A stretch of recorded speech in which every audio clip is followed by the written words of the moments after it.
Hi everyone, I apologize for not being there with you personally. I had a little bit of an accident, and so I am waiting for my car to be fixed. And meanwhile, I went over to a local Italian restaurant. They were being very kind and letting me sit in the back here and creating this video. So, my focus, and the focus of a great deal of my work as of late, is the female prison population and how to stop the cycle of violence that female prisoners have gone through. It's important to note that female prisoners in particular have very, very unique issues. Obviously, due to, physicality and the way our bodies work, we enter prison with a lot of different physical issues, but we also enter prison with a lot of trauma. Illinois actually studied their prison systems in 2012 and actually found that 84% of all of their female prisoners had some sort of trauma prior to entering. Now, these traumas can include sexual abuse, domestic violence, alcohol, drug addiction, and even being a witness to violence. So women who have been forced to be in gangs. Obviously, well, I shouldn't say obviously, but obviously to researchers, there's a very clear link between trauma and depression and suicidal tendencies, addiction, hostility, anxiety, the inability to, work with someone or have an intimate relationship. Now, where this gets problematic is that when a woman enters prison, she relives the trauma.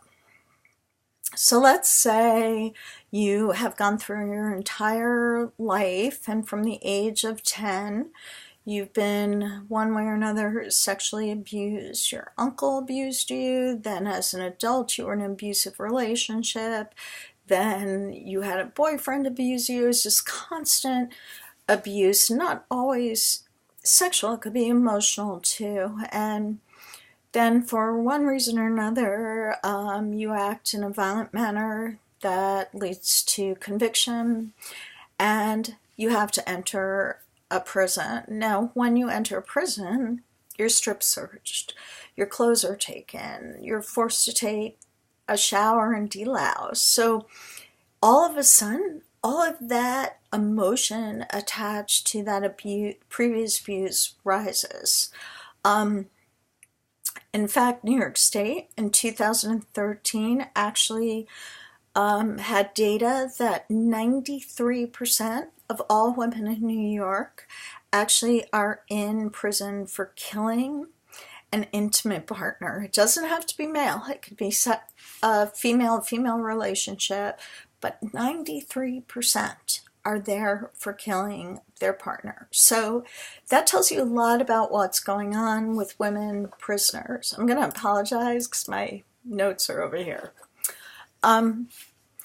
We call this type of victimization polyvictimization. So it's actually where a woman has had multiple traumas throughout her lives, and studies really have shown that women who end up incarcerated tend to be polyvictimized. So, they tend to come from poor places, urban areas where there's been high crime in their neighborhood, where they may be a single mother and feel like there's no way out except for selling or doing drugs, where they've had such trauma in the past that they think it's okay to be abused again. So these women are just ripe for either committing violence, being participant to violence, witnessing violence, and ending up in jail. Very, very unfortunate, but unfortunately really the case. Now, So what can we do about this? Well, the first thing we need to do is look at the sort of the doorways to incarceration. So the first doorway is law enforcement or the arrest. That's intercept one. And at that point, it's really important that the police officer or the police department has some type of trauma intervention team. It could just be a police officer who is trained in trauma intervention. It could be a behavioral specialist, it could be a volunteer, but it's really important at that point of entry that someone actually steps up and asks the prisoner, what is your story? What has been happening to you? Give me a sense of, how I can help you. And really makes the prisoner acknowledge and recognize their import. Now, the way the judicial system, the legal system in America works is you're arrested, you're held over until you're indicted or charged. And while that is happening, you actually are in jail, not prison. So jails are local entities, usually run by the state or the town, city. And during that period of time, it's a smaller facility. It tends to be a little bit more intimate, so you may know your guards a little bit more. And unfortunately, poor women in particular end up in jails for exceptionally long periods of time because of the fact that they can't pay their bail or they can't hire a private attorney. So at that point of entry, where you're arrested, you're held over until you're charged or indicted in jail, there must be the first intercept. And that's the first point where we ask the prisoner what. The second intercept happens after the prisoner is actually found guilty and is sent onto prison, which is the bigger entity. Whether it's minimum or maximum security is all dependent upon the crime and the state, but let's assume that they're just going to, minimum security prison. At that point, the institution should have really what's called an entry plan. And what they should do when there's been recognized trauma previously by the initial intercept at the jail or at the arrest, they should actually sit down with the prisoner and explain to her what's about to happen. The problem with strip searches and showers and taking clothes and being, shackled and the whole thing is that it just the trauma is relived and relived and relived. And think about it. If you keep reliving trauma, there's probably no way you're ever going to get over it, and there's no way you're going to ever be rehabilitated. So have a plan that says to the prisoner, again, the what. What can I support you with? How, not how, but the what is really the question.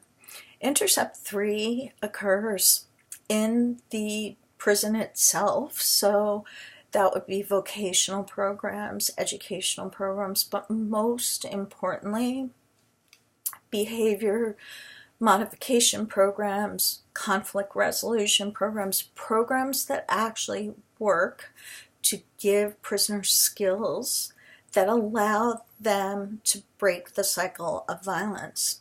At this point, it's very, very important to also have a mother-child program in place, because when one breaks the bond between mother and child on either side, it can lead to a sense of victimization by the child because they're being hurt because of the actions of their parent, and it could lead to a sense of hopelessness on the part of the mother, especially a mother who's been a victim herself. Yet again, society's victimizing her.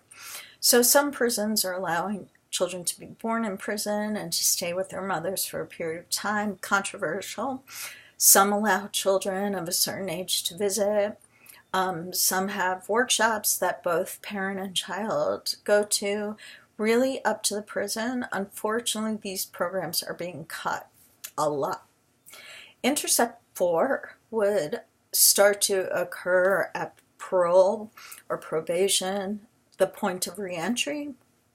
And at that point, the prisoner would be given a plan of attack. How are you going to handle, life outside these walls?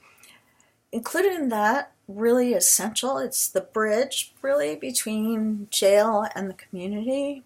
So you really have to make sure that the prisoner has safe housing away from the initial area of, where the initial place where the crime took place, or the initial victimization, depending upon that. They are given job opportunities, even if it is menial. It's important that if they are going to a reentry house, it's not in a place of high crime, that it's safe, and that there's a plan of attack as far as being a mother to your child. The final intercept is the one that I've been working on, and that's education, long-term education. And one of the really important programs that we're looking at is using writing, using narrative to actually ensure rehabilitation, and using narrative from Intercept 1 all the way through the 5th and final intercept, which would hopefully be long-term planning. And the idea really is to say to the victim, and you'll note that while I acknowledge that this woman has committed some type of crime to get her to this point, she still, at the very heart of it, has been a victim, and it's really, really important to acknowledge that. So, give the victim a sense that, yeah, maybe you can get a vocational degree, maybe you could get a certificate, maybe, and what can I do to support that? So, hopefully I have helped by video.